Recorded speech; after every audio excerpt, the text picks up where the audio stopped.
To begin with, you all know some one or the other forms of relaxation. It does not matter how you do the relaxation. It's like saying that I want to go to Chicago. It does not matter whether you take the bus or the train or go by the airplane if you can. So when you reach there, it's still Chicago. So for that matter, everybody has their own style of doing certain rituals of relaxation.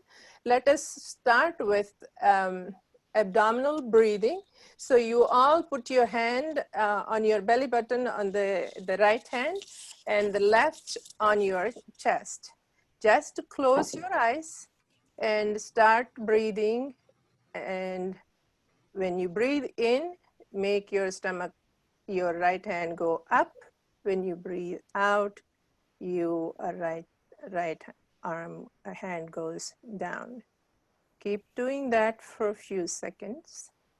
Just relax your shoulder. Let go of all the tensions in your shoulder. Keep breathing. Just bring your attention to your belly button. Calm and quiet and breathe. Now let us do just few minutes of body scanning. Pay attention to your toes, your foot, your calf muscles, the knee, and your hip, and your stomach. Keep breathing and see when you breathe in, make your right hand go up, breathe out, it should come down, and your chest, your neck, your chin and jaws, forehead, and your head. Now, again, keep breathing and then tense your toes tight, tight, tight, tight, and your foot again tense and let go. Calf muscles tense and let go. Your hip tense, tense, tense, let go.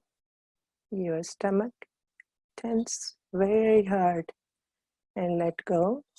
And your chest tense and let go. Your neck very tight and let go.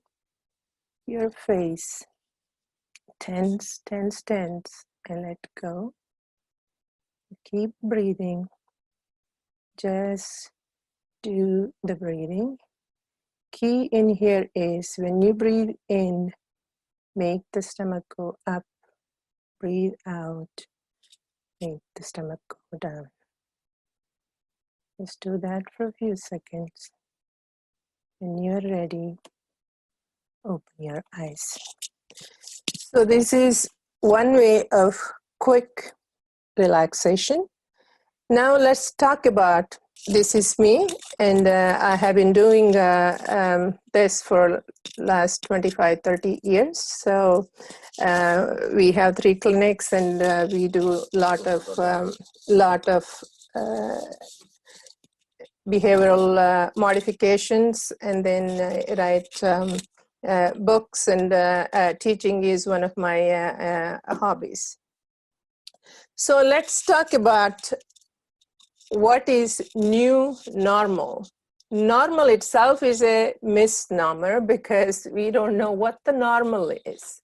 We all have stress and anxiety that is taken for granted. But what is new in this era of COVID-19 is a new stress and anxiety. And the reason is, the new reason is, number one, uncertainty. Uncertainty of what? Uncertainty of existential, which is thinking whether I'm going to die or my loved ones are going to die, or the disease like, am I going to get the disease or my loved ones are going to get the disease? Or the job, am I going to keep the job or going to lose the job? And the money in terms of whatever the saved money, if you have lost it in your stocks and bonds, am I going to get it or not? And the power, the job, am I going to keep? So this is very uncertain. And that and also the second component is loneliness. Loneliness can be isolation. What is isolation? Isolation is being on your own, forcefully being on your own, like we all doing now, staying at home, not going anywhere. But the loneliness, on the other hand, being on your own, but you do not want to be. So the loneliness is a vicious cycle. When you're lonely and you're sad, and the sadness leads to withdrawal, less energy, and spend time ruminating, and then your attention is drawn somewhere else, and that itself leads to, again, loneliness. So that is the vicious cycle. So if that is the case, let's talk about stress. Stress can be defined as mind to muscle or mind to muscle reactivity. Our physiology, or we have two different systems in our the brain. It is sympathetic and parasympathetic system. What is sympathetic? Sympathetic is flight or fight, or parasympathetic is rest and digest. When you are stressed, your sympathetic system goes up and your parasympathetic, which is rest and digest, goes down. Key here is to balance this. So when you are aroused or flight, the sympathetic, what happens? Rapid breathing, tense muscle, racing heart, sweaty extremity, butterfly in your stomach, restless mind. Keep in mind, all of these things could be different for different people also. Not everybody has the exact same thing in of all of these. You may just have rapid breathing, or we just have sweaty extremities. That we call it as physiological signal. And then on the other hand, when the parasympathetic system goes down, your immune system goes down, your thyroid function is not functioning properly. And then what happens to the stress hormones? Your pituitary is releasing the stress hormone, and your adrenal gland releases the ACTH, and then it is the cortisol, which is a stress hormone, is increased. So it becomes again the vicious cycle. There's stress hormone, and then you get into a more and more stressful situation. So let's talk about what is learned helplessness and learned optimism. When you are stressed and when you start thinking, when you go into learned helplessness, because we call it 3 P's: personalization, permanence, and pervasiveness. When I say personalization, then you say, oh, it's everything about me, versus optimism is not me. Permanence, oh, it is never going to change, and whatever this COVID-19 has come, I don't think it is going to change at all. So that's a pessimism. On the other hand, you can start thinking it may change. We don't know when, but it might change. And pervasiveness, it's all about me, and it's only me. As you all know, it's not just one person, it's the whole world. So it is not, everything is not just you.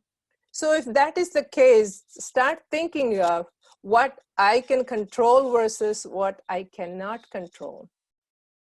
you can keep saying, I can control my attitude, how I follow CDC recommendations, or if I want to, if I really want to, I can turn off all the negative news, and I can do finding things to do, and I can be kind to others. On the other hand, I cannot control is how long this will last. Nobody knows.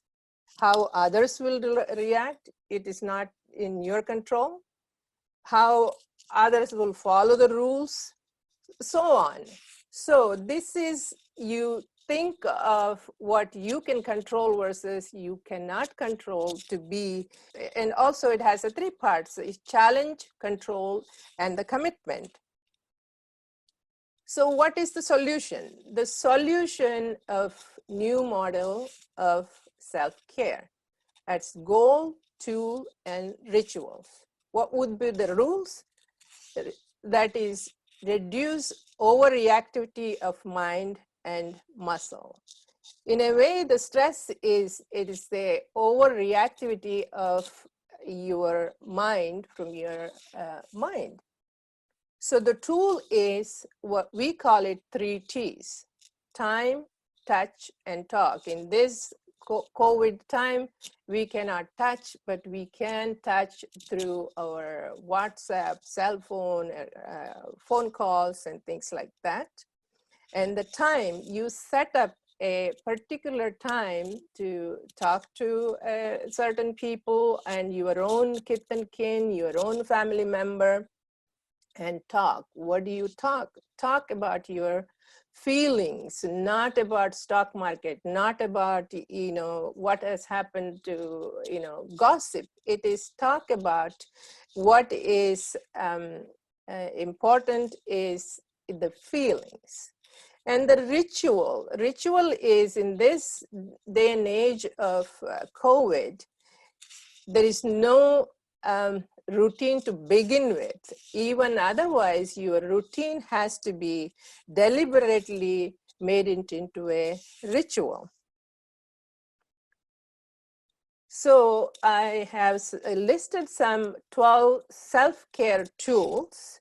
Because this is a 2-part series, and then the next week we're going to elaborate on this one and give you a little more in depth into this, the tools. But there are 2 kinds. You can see in that the toolbox, you have 2 kinds: mind to muscle tools and muscle to mind tools. The mind to muscle tools is, one of them is forgiveness and uprooting anger. We'll go into the details next week. And gratitude, that's a gratitude journal. And worry control and activity engagement. Mindfulness and meditation, we just touched upon. And self-compassion, which is very important. And then you have to be compassionate to yourself.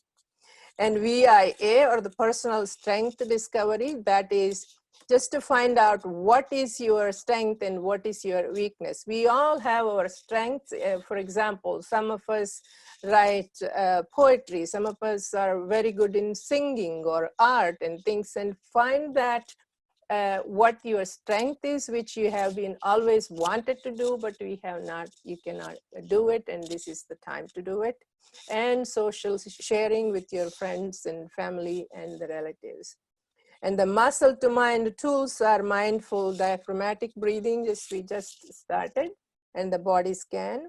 And then anxiety desensitization, we will go over next week.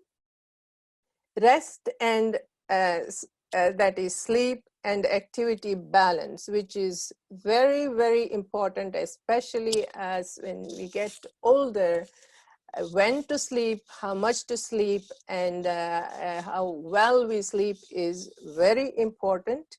And then mindful eating, like you all heard last week.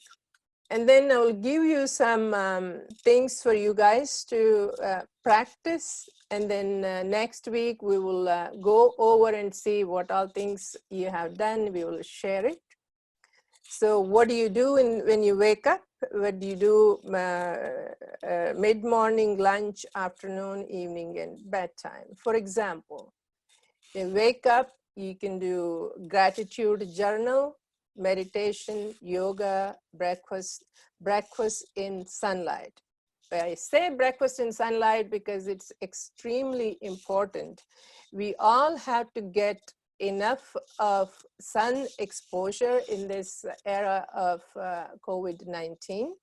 The best way to get the sunlight is in the morning, which has the highest vitamin D, and also it helps you your depression as well as your anxiety. And then mid-morning nature walk or gardening if you have a chance to do gardening. And after lunch siesta.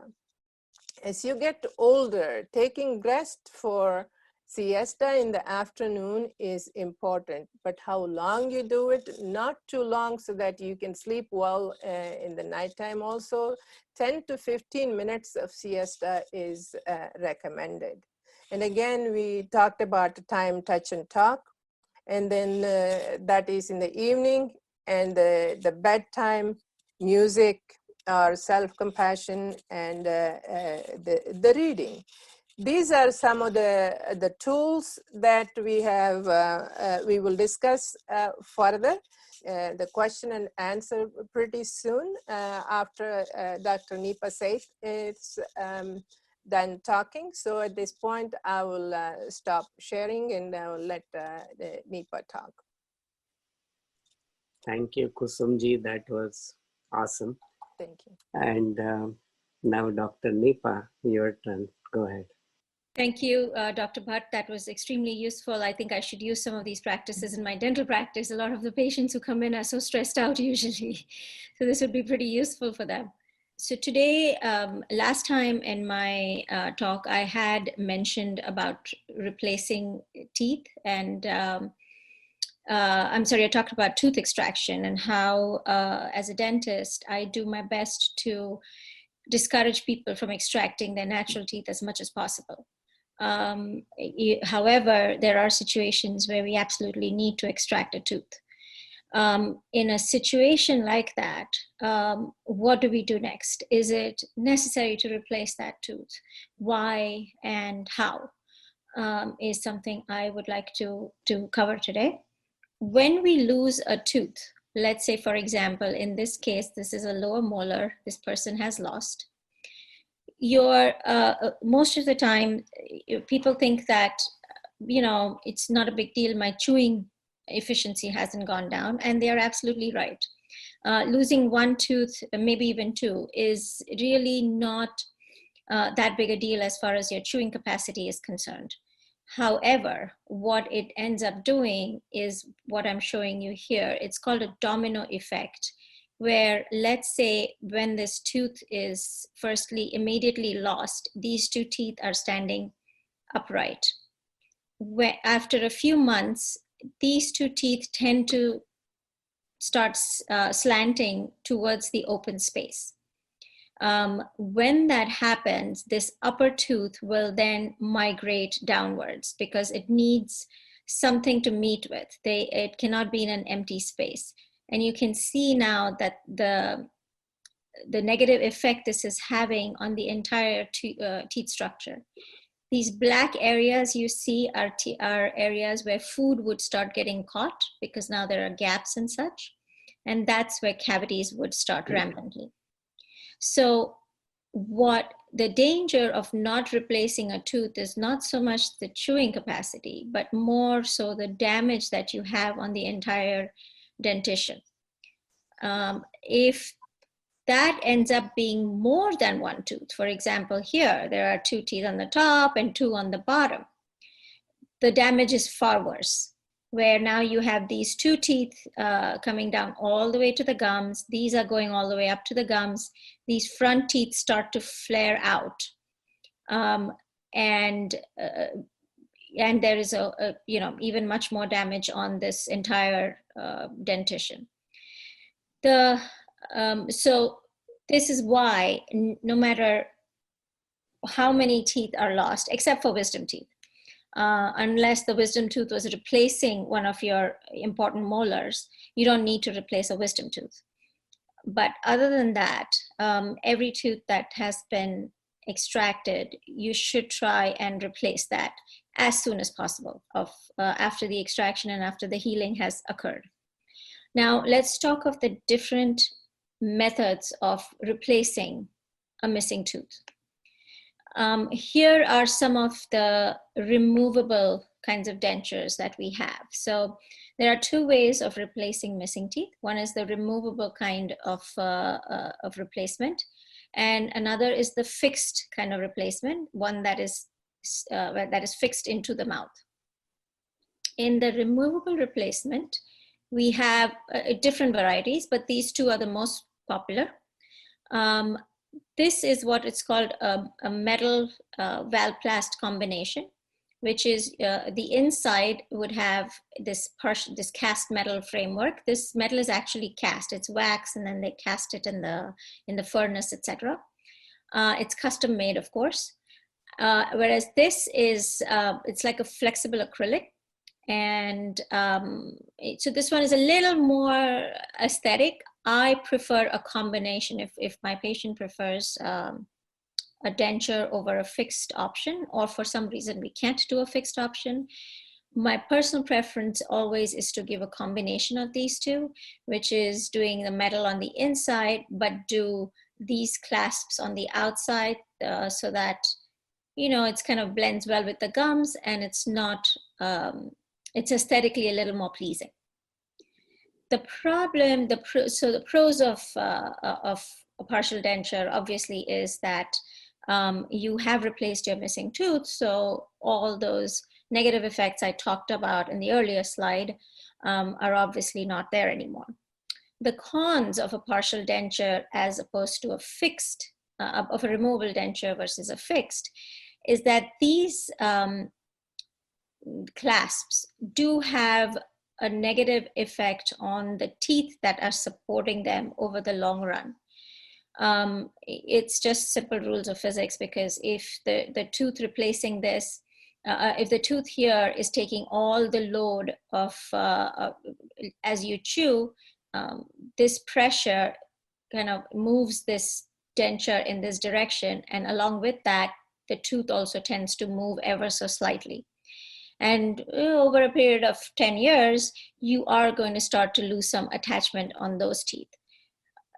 Compared to not doing anything at all, of course, this is a much better option, but it does have somewhat of a negative impact on the teeth it is supporting, which is why when we do design partial dentures, we try and take as much support as possible from multiple teeth, not just one or two teeth. Let's talk of fixed options. It's always preferable for someone to have a fixed option so that you don't have to bother with, you know, putting it in and out, cleaning it all the time, worrying about whether it's going to fall out if it's loose, etc., etc. So in your fixed option, we have two different kinds of replacements. One is what we call a dental bridge, and one is the dental implant. For example, in this case, this middle tooth is missing. In a dental bridge, we take the support. It's literally like a suspension bridge. Think of it like a suspension bridge, where you're suspending this fake tooth in the middle with support from either side. So we have to sort of do, every time we put something on a tooth, we need to kind of grind the existing tooth on both these teeth, and then the lab would fabricate something that looks and functions just like your teeth. This is then cemented in. You have to treat it like normal, where you brush around it and floss, etc. So the pros of a dental bridge are, of course, it's fixed in your mouth, so it's far easier to clean, etc. You don't have to worry about kind of removing it. The cons are, because in this area it's connected, you can't floss very easily here. They have things like floss threaders, etc. But most people kind of tend to avoid that. It's a lot of work. So there is a chance that you might develop either bone loss or some sort of cavity in this area. But again, compared to not doing anything, or perhaps even the removable, this is a much, much better option. Let's move on to the next one, which is the dental implant. A dental implant is a standalone unit. It is a titanium screw that is placed inside the bone.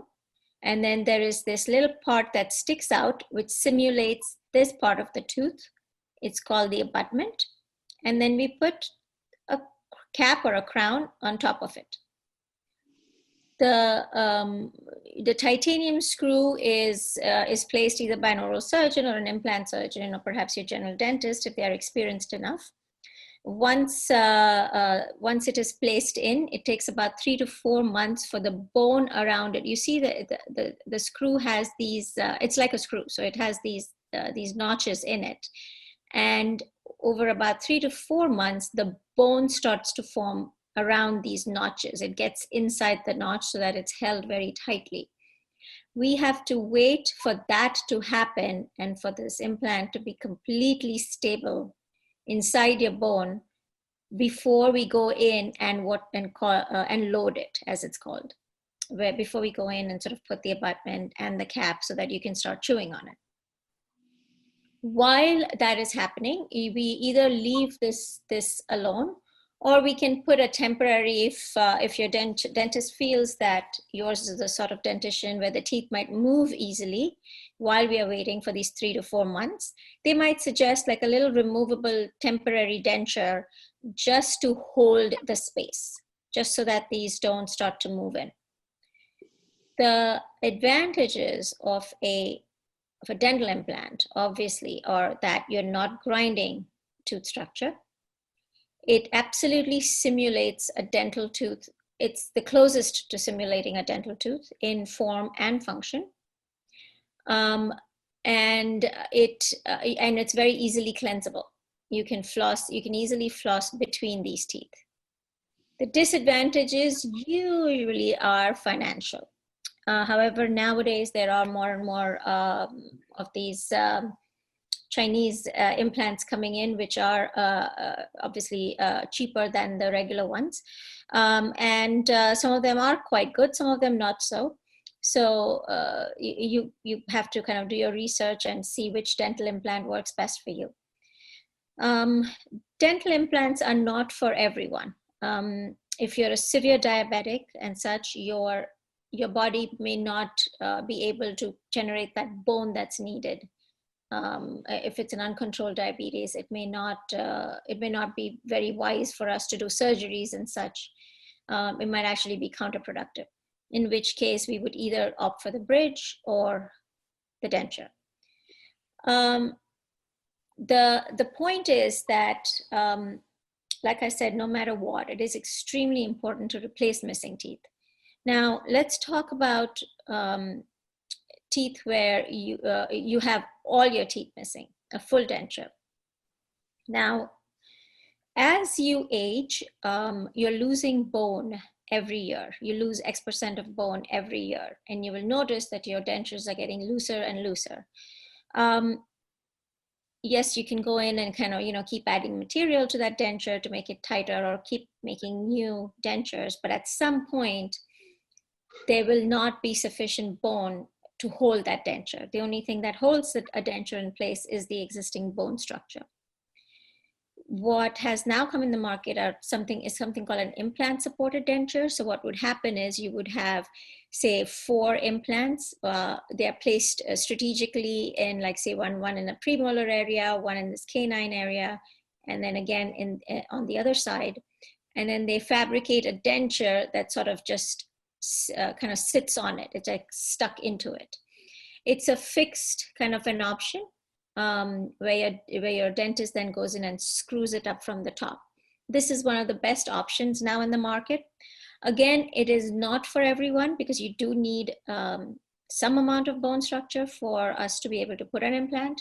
If you have almost no bone, then the implant would be too short, in which case it defies the laws of physics, and we can't put an implant in it. So yes, so these are all the various options of replacing teeth. and the pros and cons of it. And I'd strongly urge anyone who thinks that they can function without teeth to go in for a consultation with your dentist and find out what your options are for replacing teeth. I'm going to end this and take questions next. Thank you, Nipa. So, That's nice. so now it's all up to everybody's attending. So you had two wonderful guests here and they shared their wisdom. And I was just giggling because in the morning we had a class with our seniors and that's what we talked about. And we spent the time to figure out how to go into the daily routines and take care of your body. Please go ahead and ask any questions you have to our panelists. So go ahead, Shobana. Yeah, I have a question to the doctor. Yeah. What about Waterpik? Does that replace flossing? Because my teeth are so close, I cannot floss. It's really difficult to floss. So actually, if teeth are very close together, then flossing would be easier than Waterpik. Waterpik is usually recommended when there's more of a gap so that the water can kind of flush into the open space. No, it does not. To answer your question, no, it does not replace a floss. Nothing replaces a floss. However, it does replace not doing anything. Yeah. So if that is your choice, flossing is harder. That is the problem. Most people actually floss incorrectly. So one of the first things I do when my patient comes in is actually teach them to floss, because and perhaps I'll cover that in one of my talks. And unless done correctly, you're basically not doing anything. So in place of that, I would say yes, Waterpik is perfectly fine, but as far as possible, maybe do both. Maybe 3 days a week do a Waterpik, and 4 days a week try flossing. Flossing is very difficult because I have implant, I have bridge, I have crown, and they're so close. I cannot even floss. So it's very difficult. So if Waterpik is working, and let's say when you go for your checkups, you don't have cavities and such in between your teeth, then it's great. It's working for you. Then it's fine. Then I wouldn't change anything. However, if cavities are discovered, then I would change from Waterpik and then start maybe flossing. It's actually something called a floss threader. It's like a needle, and you have to put the floss in it and then kind of go from under. Yeah, I have it. Yeah, those are usually the ones used then. No, between my teeth, I cannot put the thread, floss, because it's so close. So that's the thing. Yes, so in that case, Waterpik is good. Yes, it will force the food out. Okay, thank you. Dr. Seth, what is the sequence it should be the better? Like, brushing, flossing, Waterpik. So which way, what do you do first? A lot of people have different ideas. So I just want to know which way is the better. So my suggestion is, firstly, you should be brushing twice a day.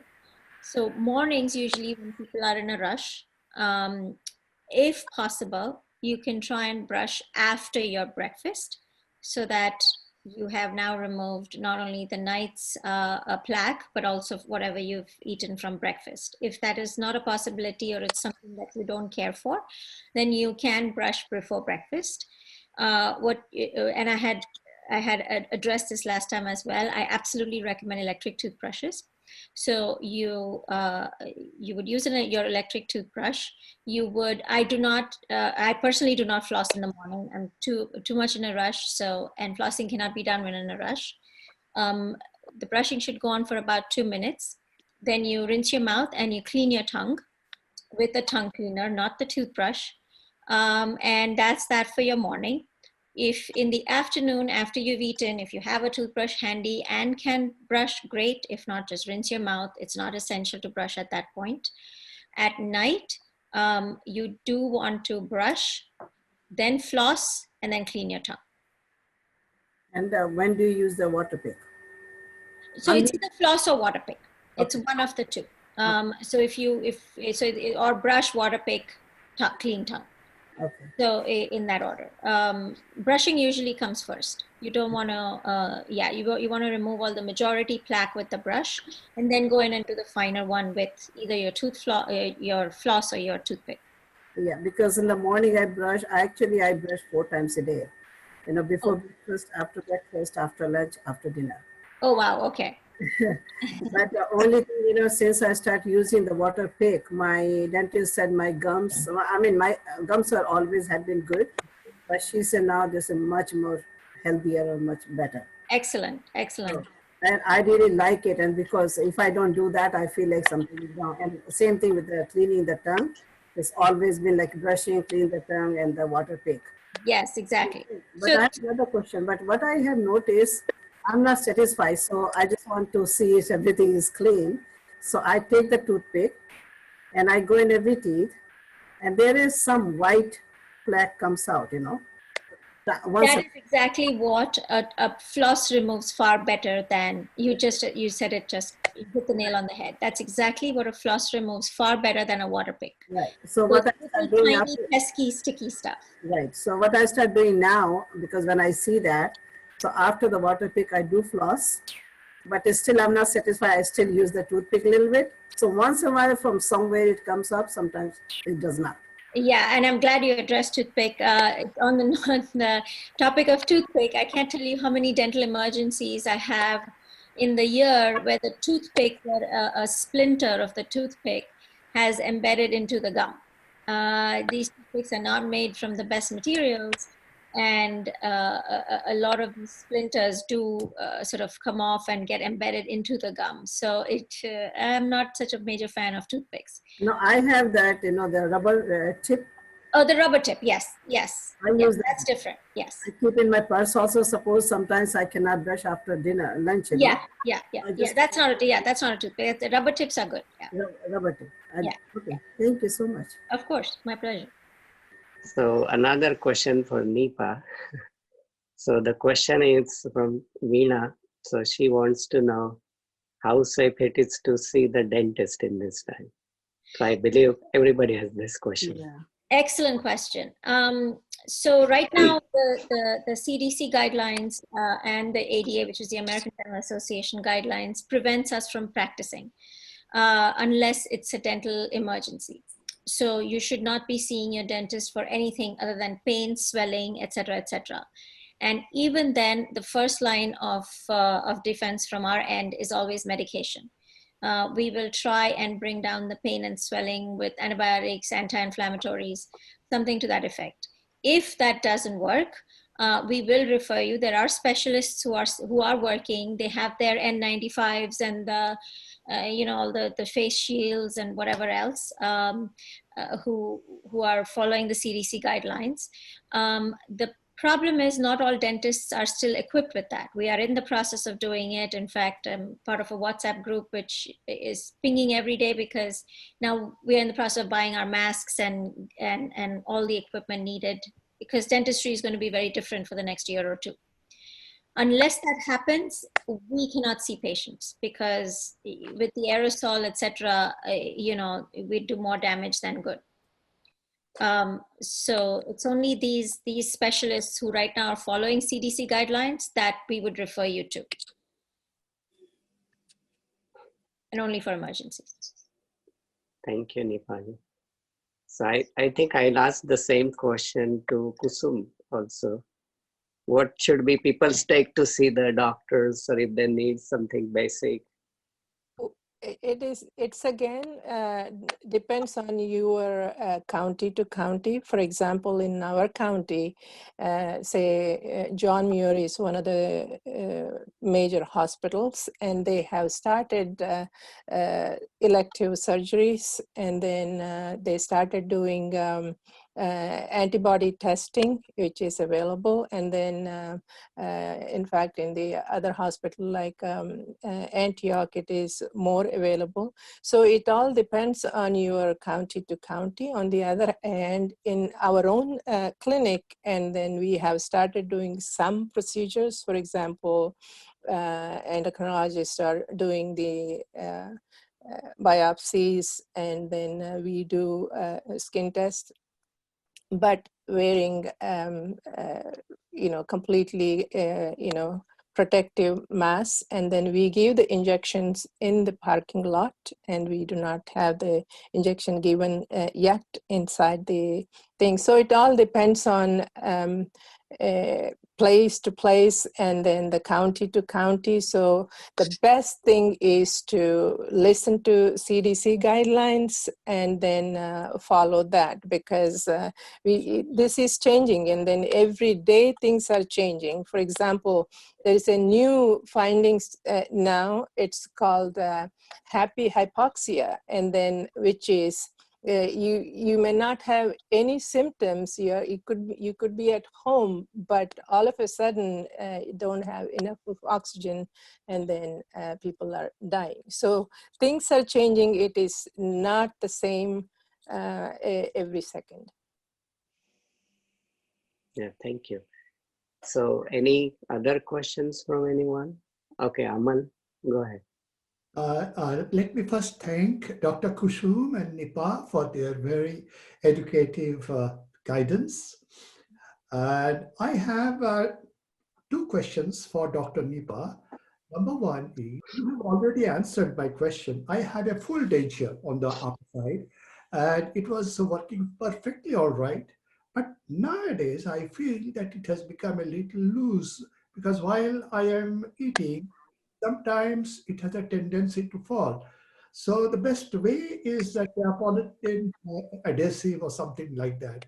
So I just want to know, I have avoided using it. Is it safe to use that polyethylene adhesive powder a little in the morning and in the night? Yes, it's perfectly safe.